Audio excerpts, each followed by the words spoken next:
Welcome students, brilliant maths classes के class 10 के NCERT math के सॉल्यूशन में आपका स्वागत है। इस वीडियो में हम लोग क्लास 10th मैथ के चैप्टर 1 यानी वास्तविक संख्या के 22 महत्वपूर्ण वस्तुनिष्ठ प्रश्न यानी ऑब्जेक्टिव प्रश्न को देखेंगे।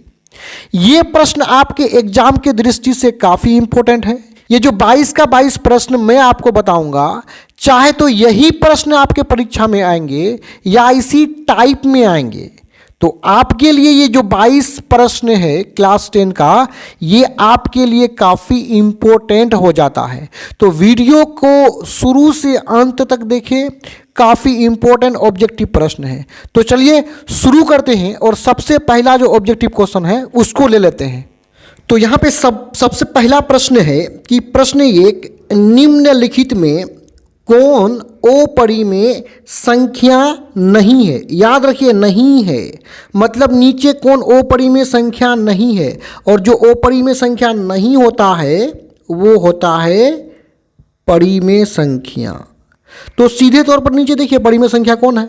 देखिए, रूट वाला जितना भी संख्या है जिसका पूर्ण वर्गमूल नहीं निकलेगा उसे हम अपरिमेय कहेंगे। तो यहाँ देखिए रूट 11 है, तो 11 का पूर्ण वर्गमूल नहीं होता है, तो ये अपरिमेय संख्या है। हमें जो अपरिमेय संख्या नहीं है उसको देखना है, तो ये ऑप्शन मेरा गलत हो जाएगा, यानी परिमेय संख्या को देखना है। रूट 15 का भी पूर्ण वर्गमूल नहीं होता है, तो ये अपरिमेय संख्या है, ये भी ऑप्शन गलत हो जाएगा। अब यहाँ पे देखिए रूट 9 का यानी 9 का वर्गमूल 3 होता है, बीच में गुना का चिन्ह है, और 16 का वर्गमूल 4 होता है और 4 तिया 12, यानी इन दोनों जो है संख्या का वर्गमूल हट करके समाप्त हो रहा है और इसका गुणनफल 12 आ रहा है। इसका मतलब 12 पर रूट नहीं है, तो ये एक परिमेय संख्या है। तो मेरा आंसर हो जाएगा क्या, सी हो जाएगा, क्योंकि सी एक अपरिमेय संख्या नहीं है, मतलब एक परिमेय संख्या है। तो इसका ऑप्शन नंबर सी है। आगे बढ़ते हुए दूसरा प्रश्न को ले लेते हैं। देखिए दूसरा प्रश्न है कि निम्नलिखित में कौन अपरिमेय संख्या है, मतलब डायरेक्ट अपरिमेय संख्या कौन है इसको बताना है। यहाँ पे देखिए, यदि इसको सॉल्व करेंगे तो 64 का वर्गमूल, यहाँ पे 64 का वर्गमूल कितना होता है, 8 होता है, और बट्टा में कितना है, 36 है। यानी यहाँ पे 64 का पूर्ण वर्गमूल 8 हो रहा है, और इस पर अभी देखिए अभी वर्गमूल है नहीं है, यानी ये p/q के रूप में है, तो ये एक परिमेय संख्या है। अब 81 का वर्गमूल होता है 9 होता है, यानी 81 का पूर्ण वर्गमूल 9 है, तो ये भी क्या है, एक परिमेय संख्या है। ये भी एक क्या है, परिमेय संख्या है। उसके बाद 0.25 इसका पूर्ण वर्गमूल होता है 0.5 होता है, तो इसका भी पूर्ण वर्गमूल होता है, तो ये भी क्या है, परिमेय संख्या है। हमें अपरिमेय संख्या को देखना है। अब देखिए रूट ओवर 2.5 का पूर्ण वर्गमूल नहीं होता है, तो ये एक अपरिमेय संख्या है, अर्थात मेरा आंसर हो जाएगा डी हो जाएगा। करेक्ट आंसर क्या हो जाएगा, डी हो जाएगा, क्योंकि इसका पूर्ण वर्गमूल नहीं होता है, इसलिए ये एक अपरिमेय संख्या है। आगे बढ़ते हुए तीसरा क्वेश्चन को ले लेते हैं। देखिए तीसरा प्रश्न है कि 2 या 2 से अधिक अभाज्य संख्या का मोसो कितना होता है।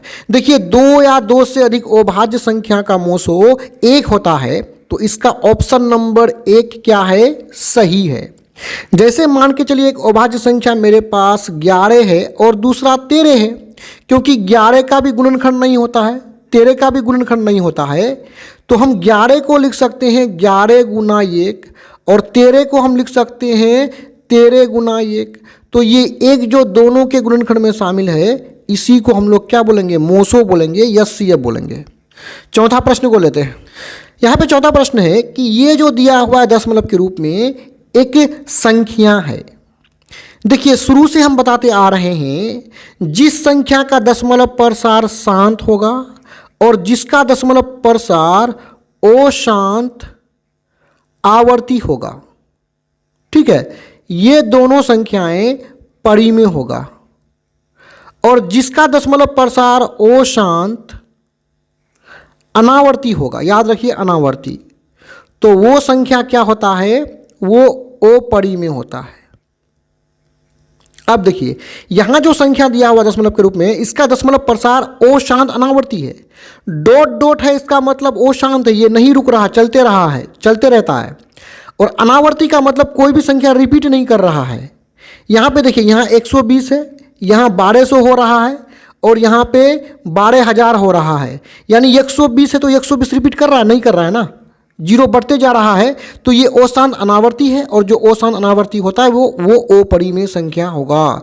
इसका मतलब मेरा ऑप्शन नंबर ये ए क्या है, ऑप्शन नंबर ए क्या है मेरा, सही है। ये पांचवा प्रश्न को लेते हैं। दो परिमेय संख्याओं के बीच की परिमेय संख्या हो सकती है? दो परिमेय संख्याओं के बीच अनंत परिमेय संख्या होता है। तो 5 का राइट आंसर हो जाएगा डी, यानी ऑप्शन नंबर डी क्या होगा, सही होगा। आगे बढ़ते हुए छठा प्रश्न को ले लेते हैं। छठा प्रश्न देखिए यहाँ पे है कि ये जो संख्या दशमलव के रूप में है, ये एक संख्या है। अभी अभी हम क्या बताए इससे पहले कि जिसका दशमलव प्रसार शांत होता है वो होगा परिमेय संख्या। और यहाँ पे जो ये संख्या दिया हुआ है, इसका दशमलव प्रसार शांत है। देखिए इसके अंत में डॉट डॉट लगा हुआ है, नहीं है ना, तो जिसका डॉट डॉट लगा हुआ नहीं रहेगा उसका दशमलव प्रसार रुक जाता है, ऐसे को हम लोग बोलेंगे शांत। और जो शांत होगा वो परिमेय संख्या होता है। इसका मतलब इसका दशमलव प्रसार शांत है तो ये एक परिमेय संख्या होगा, यानी 6 का option number A right answer होगा। चलिए सातवां प्रश्न को लेते हैं।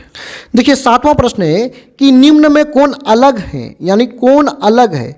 देखिए 9 का वर्गमूल 3 होता है, यानी ये एक परिमेय संख्या है। अब यहाँ पे देखिए रूट के अंदर 3 और 12 गुना हो जाएगा, तो रूट ओवर क्या भारतीय 36 और 36 का वर्गमूल 6 होता है।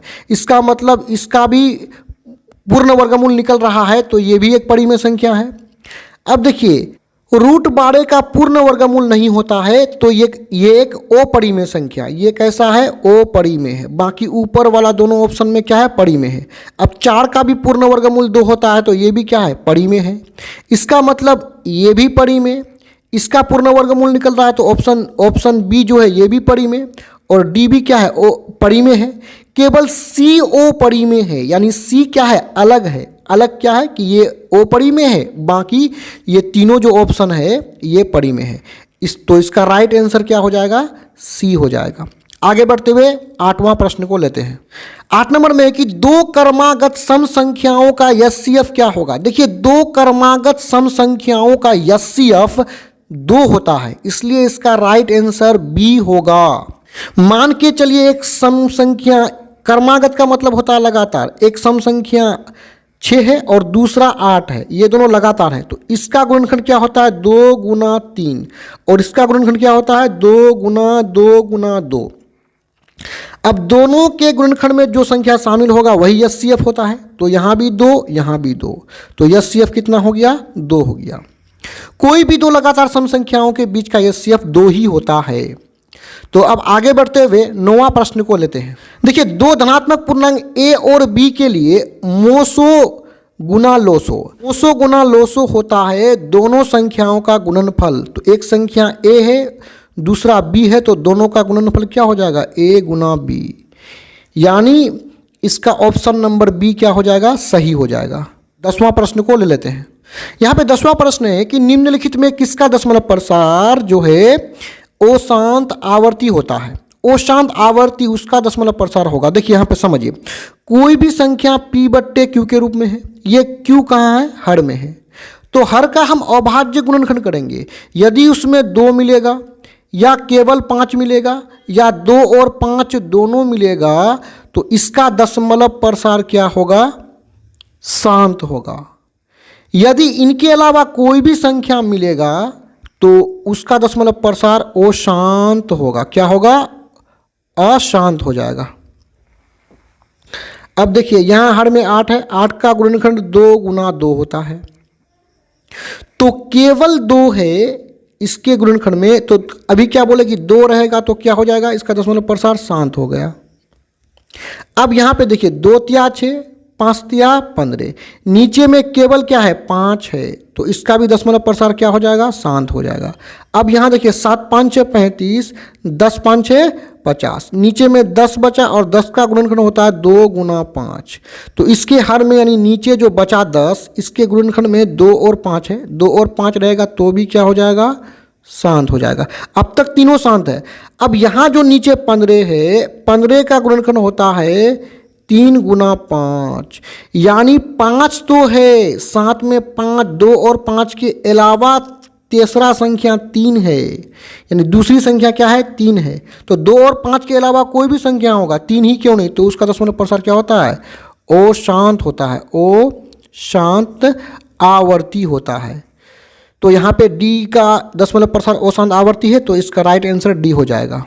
आगे बढ़ते हुए 11वां प्रश्न को ले, देखिए यहाँ पे क्या बोला प्रश्न 11 में कि 4 पर पावर x के 0 पर समाप्त होने के लिए अभाज्य गुणनखंड में 2 के अलावा कौन सा अभाज्य संख्या गुणनफल के रूप में होना चाहिए। देखिए ये 0 के साथ तब समाप्त होगा जब इसके अभाज्य गुणनखंड 2 गुना 5 के रूप का हो, 2 और 5 रहेगा तो 0 के साथ समाप्त होगा, तो 2 के अलावा और क्या होना चाहिए, 5 का होना चाहिए, तो 5 इसका राइट आंसर क्या हो जाएगा, ए हो जाएगा।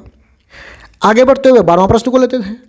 देखिए यहाँ पे 12वां प्रश्न है कि किसी पूर्णांक यम के लिए सम संख्या का रूप है, यानी देखिए सम संख्या का रूप बताना है। हम क्या जानते हैं कि विषम संख्या का रूप क्या होता है, विषम संख्या का रूप होता है 2m + 1, 2m + 3, और सम संख्या का रूप क्या होता है 2m के रूप का होता है, तो मेरा राइट आंसर क्या हो जाएगा, सी हो जाएगा। यानी सम संख्या का रूप क्या होता है 2m के रूप क्या होता है। जैसे 6 सम संख्या है ना, इसको लिख सकते हैं ना 2 गुना 3, उसी तरह 12 क्या है सम संख्या, तो इसको लिख सकते हैं ना 2 गुना 6, यानी गुना के रूप में 2 रहेगा ही, इसलिए यहाँ गुना के रूप में क्या है 2 है। आगे बढ़ते हुए 13वां प्रश्न को ले लेते हैं। प्रश्न 13 है कि अगर p और q 2 अभाज्य संख्या है तो √p/q क्या होगा, यानी ये दोनों अभाज्य संख्या को गुना करके उस पर रूट चढ़ा देंगे तो क्या होगा। तो देखिए कोई भी 2 अभाज्य संख्याओं को यदि हम गुना कर दें, जैसे 3 गुना 5 कर दें और उस पर रूट चढ़ा दें, तो 5 तिया 15, इसका कभी भी पूर्ण वर्गमूल नहीं होता है, यानी ये रूट से बाहर नहीं निकलने पाएगा कभी भी, तो रूट रहेगा ही, तो ये अपरिमेय संख्या हो जाएगा। इसका राइट आंसर क्या हो जाएगा, बी हो जाएगा। 14 नंबर को लेते हैं। देखिए प्रश्न 14 कि किसी पूर्णांक p के लिए विषम संख्या का रूप है। देखिए विषम संख्या का रूप होगा 2p + 1 के रूप का होता है, 2p + 3, यानी विषम है तो यहाँ जो है ना, यहाँ विषम होना चाहिए और 2p के रूप का होना चाहिए। p है तो p के रूप में, यदि यम के रूप में होता तो 2m + 1 के रूप का होता है, तो इसका राइट आंसर ए हो जाएगा। प्रश्न 15 है कि एक शून्येतर परिमेय संख्या, छोड़िए संख्या है, परिमेय संख्या और अपरिमेय संख्या का गुणनफल या भागफल होता है। शून्येतर का मतलब शून्य को छोड़ करके दुनिया में जितने भी परिमेय संख्या है, तो परिमेय संख्या का गुणनफल या भागफल, परिमेय तथा अपरिमेय, यानी 2 परिमेय और अपरिमेय को चाहे गुना करेंगे तो चाहे भाग करेंगे, तो उसका गुणनफल या भागफल रिजल्ट क्या होगा। तो परिमेय अपरिमेय को गुना कीजिएगा तो भी अपरिमेय होगा, भाग कीजिएगा तो भी क्या होगा, अपरिमेय ही होगा, यानी इसका राइट आंसर हो जाएगा बी, परिमेय अपरिमेय का गुणनफल या भागफल अपरिमेय होता है। आगे बढ़ते हुए जो है हम लोग अगला नेक्स्ट क्वेश्चन को लेते हैं। 16 नंबर में देखिए 26 और 91 का मोसो यानी HCF है, तो 26 का गुणनखंड होता है 2 गुना 3 और 91 का गुणनखंड होता है 26 का क्या होता है 2 गुना 13 और 91 का होता है 7 गुना 13। अब दोनों के अभाज्य गुणनखंड में 13 शामिल है ना, यही 13 हो जाएगा HCF, यानी इसका राइट आंसर ए हो जाएगा। यहाँ 17 नंबर में कि √3/√12 है, यानी √3/√12 को हम लिख सकते हैं 3/12, यानी दोनों संख्या को एक ही रूट के अंदर में ले सकते हैं। 3 1 कम 3, 4 तिया 12। अब ये कितना हो गया 1/4 4। 1 का वर्गमूल 1 ही होगा और 4 का वर्गमूल कितना होता है? 2 होता है। यानी इसका पूर्ण वर्गमूल कितना हुआ? 1/2। यानी ये रूट जो है इससे बाहर हो गया, तो ये एक क्या बन गया अब? परिमेय संख्या। तो इसका राइट आंसर ए हो जाएगा। प्रश्न संख्या 18 है कि 625 के अभाज्य गुणनखंड में 5 के अधिकतम घातांक क्या है? यानी 5 का अधिकतम घात, 5 का अधिकतम पावर बताना है। जैसा कि हम जानते हैं कि 625 का पहले गुणनखंड निकाल लेते हैं। 5 से चलेगा 125, फिर 5 से चलेगा, फिर 5 से चलेगा, फिर 5 से 1, 5 गुना 5 गुना 5, यानी केवल 5 आया है और 5 कितना बड़ा है? 1 2 3 4 बार, तो 5 पर पावर कितना हो जाएगा? 4। इसका मतलब 625 के अभाज्य गुणनखंड में 5 का अधिकतम घात मतलब पावर कितना है? 4 है। तो इसका ऑप्शन नंबर डी क्या हो जाएगा? सही हो जाएगा। 19 नंबर, 2 क्रमागत सम संख्याओं का एचसीएफ, शायद ये क्वेश्चन रिपीट हुआ है। तो 2 क्रमागत सम संख्याओं का एचसीएफ 2 होता है, जैसा कि इसके पहले वाले प्रश्न में बताए हम। 20 नंबर में देखिए 135 और 225 का एचसीएफ क्या होगा, हमें इसको बताना है। तो दोनों का एचसीएफ निकालने के लिए क्या करेंगे हम लोग? छोटी संख्या से इस बड़ी संख्या को भाग लगा देंगे। 1 मरतबा चलेगा, 135 हो जाएगा। 0 एक लिए 12 में से गया 9, यहाँ काट-कूट 135 कितना बार चलेगा? फिर से 1 बार चलेगा तो 90 आ जाएगा। कितना बचा? 45, फिर यहाँ उतरेगा 45 दूने 90। अब यहाँ शेषफल क्या है? 0 मिला ना। जब शेषफल 0 मिलेगा तो इसी भाग की प्रक्रिया में यहाँ पे जो भाजक है वही क्या हो जाएगा? एचसीएफ हो जाएगा। तो एचसीएफ यहाँ पे कितना हो जाएगा? इसका राइट आंसर ए हो जाएगा। इसका राइट आंसर ए हो जाएगा। 21 नंबर देखिए 12 15 21 का लोसो यानी एलसीएम निकालना है। तो 12 का गुणनखंड होता है 2 गुना 2 गुना 3, यानी 2 पर पावर 2 गुना 3, यानी 2 बार आया है तो पावर 2 लगा देंगे। 15 का होता है 3 गुना 5 और 21 का होता है 3 गुना 7। अब एलसीएम में हम क्या करते हैं? जो मैच करेगा उसके बड़े घात को लेंगे और जो मैच नहीं करेगा उसको भी उतार लेंगे। तो देखिए तीनों के गुणनखंड में कौन शामिल है? ये तीनों के गुणनखंड में शामिल है, ठीक है। और यहाँ पे हाथ 2 है, ठीक है। उसके बाद जो मैच किया उसको उतारना है। 3 मैच किया, 3 को उतारेंगे। ये मैच नहीं किया है इसको भी उतारना है। यहाँ पे 5 को भी उतारना है और 7 को भी, यानी जो मैच किया है उनमें से किसी एक को उतार लेंगे, बाकी जो मैच नहीं किया है उसको भी उतार लेना है। तो 2 पर पावर 2 का मतलब 2 दूने 4 गुना 3 गुना 5 गुना 7, इसको गुना कर लेंगे। तो इसको गुना करने पर 420 आ जाएगा। तो ऑप्शन में 420 देखिए यहाँ डी नंबर में है, तो ऑप्शन नंबर डी क्या हो जाएगा? सही हो जाएगा। तो इसका राइट आंसर क्या हो जाएगा? डी हो जाएगा। ये रहा मेरे पास 22वां प्रश्न जो कि लास्ट प्रश्न है। यहाँ पे कि 17 23 और 29 का मोसो क्या होगा?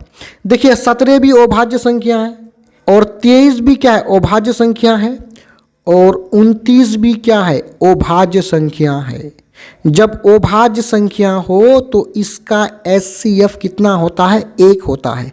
1 कैसे होता है उसको समझिए। 17 को लिख सकते हैं ना 1 गुना 17, किसी को भी 1 से गुना कर सकते हैं। उसी प्रकार 1 गुना 23, 1 गुना 29, तीनों के गुणनखंड में 1 शामिल है, यही क्या हो जाएगा? मोसो हो जाएगा। जो तीनों के गुणनखंड में शामिल होता है तो उसी को क्या बोलते हैं? मोसो बोलते हैं ना। तो यहाँ पे इस प्रश्न का ऑप्शन नंबर डी क्या हो जाएगा? सही हो जाएगा। तो यहाँ पे वीडियो समाप्त होता है। डिस्क्रिप्शन में और भी वीडियोस के लिंक है। वीडियो देखने के लिए धन्यवाद।